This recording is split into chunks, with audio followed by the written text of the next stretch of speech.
UP के अफसरों के लिए योगी सरकार का बड़ा फैसला।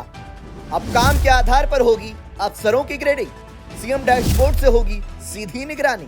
उत्तर प्रदेश में योगी सरकार ने जिलों की ग्रेडिंग के बाद अब एक और बड़ा फैसला लिया है। दरअसल अब प्रदेश के अफसरों की कार्यकुशलता के आधार पर ग्रेडिंग होगी। शासन ने स्पष्ट कर दिया है कि किस अफसर ने कितना काम किया है, अब उसका मूल्यांकन भी उतनी ही सख्ती से होगा।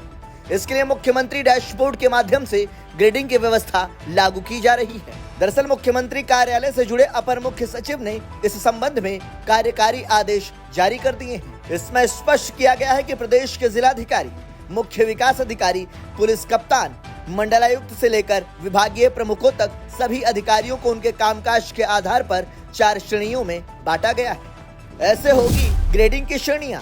ए श्रेणी में जिन्हें 9 से अधिक अंक मिलेंगे, बी श्रेणी में जिनके अंक 6 से 8 के बीच होंगे, सी श्रेणी में जिन्हें 3 से 6 अंक मिलेंगे और डी श्रेणी में जिनके अंक 3 से कम होंगे। यह स्कोरिंग सिस्टम अधिकारियों की जिम्मेदारी, नतीजे, जन समस्याओं के निस्तारण और शासन की प्राथमिकताओं के क्रियान्वयन पर आधारित होगी। दरअसल अधिकारियों की रैंकिंग तय करने का आधार फील्ड विजिट, जन शिकायतों के निपटाने की दर, योजनाओं के क्रियान्वयन की गति, वित्तीय व्यय और जनता से संवाद जैसे मानकों को बनाया गया है। सीएम डैशबोर्ड से होगी सीधी निगरानी।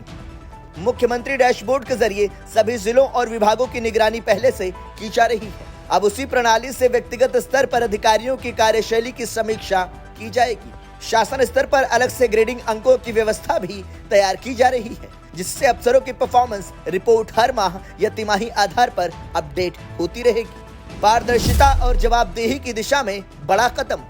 योगी सरकार की यह पहल प्रशासनिक प्रणाली में पारदर्शिता और जवाबदेही लाने की दिशा में एक और मजबूत कदम माना जा रहा है। इससे उन अधिकारियों को बढ़ावा मिलेगा जो वास्तव में मेहनत कर रहे हैं, जबकि लापरवाही बरतने वाले अफसरों को चिन्हित किया जा सकेगा। ये फैसला प्रदेश में सुशासन और नतीजों पर आधारित प्रशासनिक प्रणाली की ओर से सरकार की प्रतिबद्धता को दर्शाता है। ये ग्रेडिंग व्यवस्था अधिकारियों के तबादलों, पदोन्नति और दंडात्मक कार्रवाइयों में भी एक महत्वपूर्ण भूमिका निभा सकती है। ब्यूरो रिपोर्ट, संदेश वाहक।